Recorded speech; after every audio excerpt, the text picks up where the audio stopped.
So how has being a CRO changed the way that you think about good content? That is a good question.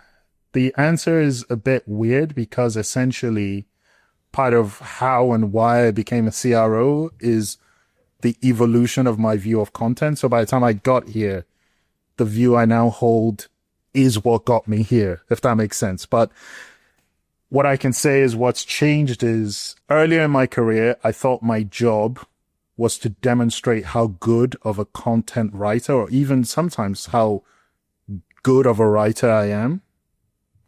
Now I think the important question, or the key imperative, is how effective am I at solving problems using my writing?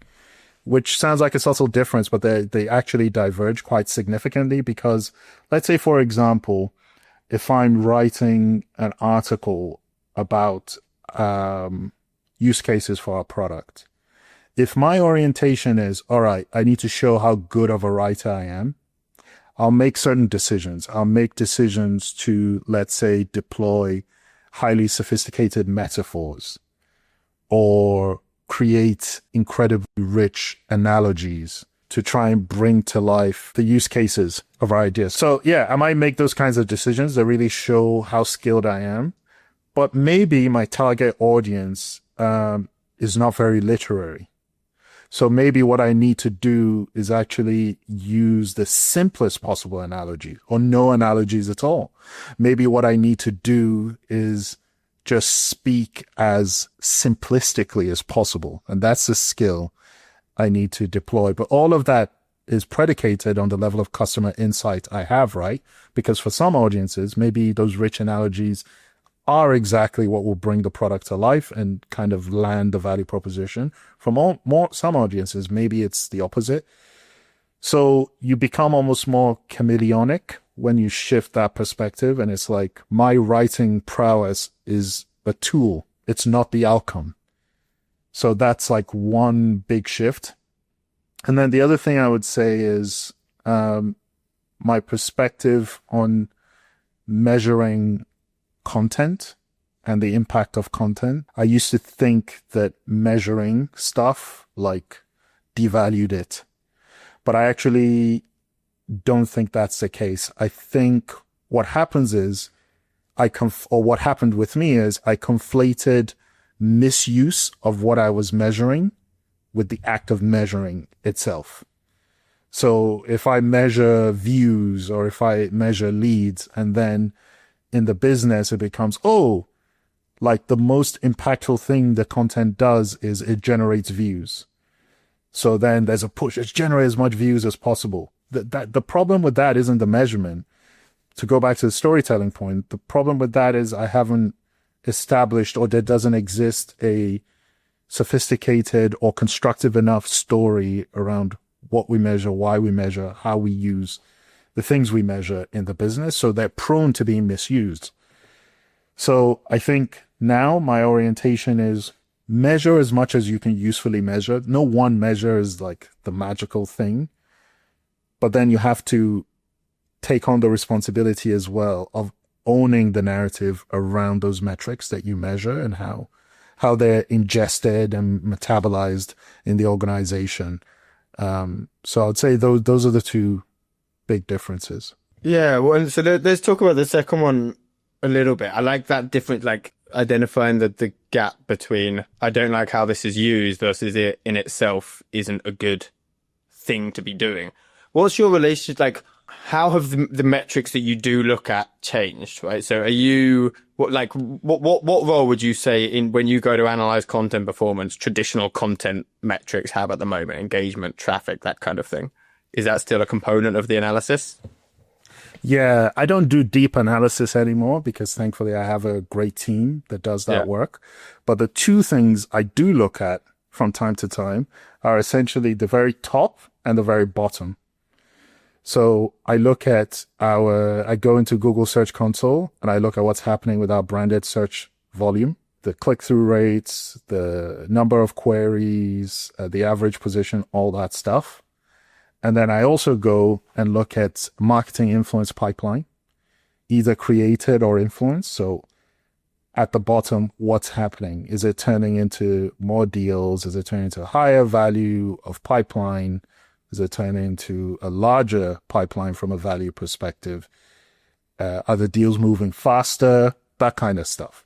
So I just top and tail it, and I think about it in terms of mental and physical availability, basically. Are we showing up more in people's minds? I like this description of the mind as the first search engine. If people can't even retrieve you from their memories, they're not going to find you online in a search engine. And then are we doing a good job of turning that interest into revenue, or at least revenue potential from a purely marketing perspective? That's interesting. So I like are we capturing pure top of the funnel awareness? Do people know who we are? And then later on, is that translating through to what we ultimately need to see it? I guess what interests me about that is I reckon what a lot of content marketers probably do is they report in the middle of those two things, because they're trying to move as close to revenue as they possibly can, but they're not very well set up to do that. And so they end up not reporting on either of the two things that you would care about. Yeah, it's a real challenge. I think with Charlie, we've gone on a journey, and I'm really grateful for the team we have, just in terms of the mindset they have and how open they've been to some of the challenges I've thrown at them. But I think you're absolutely right. A lot of teams get lost in that noisy middle. And there's a temptation. There's a certain, and I'm like this because I think certainly my academic background is much more creative, artistic. That's kind of the bucket you would put me in. But like my personality, the way my brain works, is also super analytical.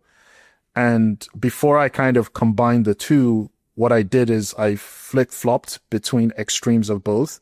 And one of the things that happened is there was a period in my sort of content marketing career where I realized the relationship between my work when writing and the numbers associated with them. And I took full control, and a manager at the time helped me. I went on an analytics course, and then my analytical sort of orientation went into overdrive, and I just went more and more and more granular, more and more and more. And you think if a segment by every possible permutation, then I will get to the answer. And it's not to say that's a bad thing. Again, none of these things are binary. But what it means is we have to be very thoughtful about what type of analysis we're performing and why and for whom.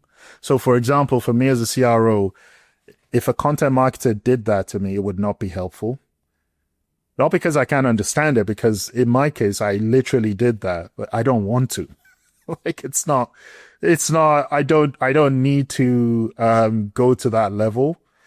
What I need to know is, what are the broad trends, and do you know why they appear as they do? For example, is our mental availability going up? Are more people becoming aware of our name and searching for it? Can you explain the things you're doing that could be contributing to that? Great. And similar thing for the pipeline. Where it could be useful to get more and more granular is if, for example, you've noticed a very specific high-level trend and you want to understand granularly why it's happening. So I almost split it into, for diagnostic purposes, going as granular as possible is useful, and that should usually be a pretty sort of contained exercise. So the content marketer and a few people who are invested. So it's like, want to understand why this is happening. Go deep. But from a prescriptive or descriptive perspective, so I want to tell the team or the CRO what's happening and what we're going to do about it, actually zooming out and telling a broader, maybe multi-year story of some high-level metrics is much more compelling and much more useful. Partly because those bigger timelines and those larger data sets are associated with higher leverage, and that's what people care about. I care about a lever that if we pull it, it can give us 20% growth in new business, not a lever that if we pull it, it will give us 5% growth in leads. And also it's more strategic because that's an easier sort of level of data for me to plug into data from other parts of the business, like sales or product or whatever. Yeah, well, what you've described to me, it's storytelling, right? And being able to tell a story with data, but adapt that story to who you're talking to, right? So you're going to need one story for your CRO, probably another story for your sales rep. So you're desperately trying to get to use content in the way that you've always asked them to. There's a story that needs to be told to them in order to explain to them why and how to do that and make it easy for them. You've got other stakeholders in marketing. Like if content is the engine that feeds pretty much everything across revenue, then you need to adapt that story as needed. I think one challenge that you've just described there is that they're different frames of mind sometimes. And I think it's very difficult asking someone to be deeply analytical, yet incredibly kind of thoughtful and free with how they think. Like, what's your take and what have you done at Charlie HR? Who should own this stuff? Should it be on the content marketer to do this, or should it be something that sits more with marketing operations and is done for them or with them? So, very good question. I think it depends on the team structure. I will start by saying if you're the only content marketer, it is extremely in your interest to do this. Even though no one will pay you upfront to do it or tell you to do it, what I can tell you is if you do it, I'm pretty confident your career trajectory will change in a positive way. And I don't even mean in terms of changing roles, but even if you stay as a content marketer, you will be forever grateful that you learned how to exercise this skill, especially in the world of AI. So if either you're the only content marketer or you're the most senior content marketer or something like that, where essentially there is no one who cares about content marketing as much as you do, it's in your interest to do it.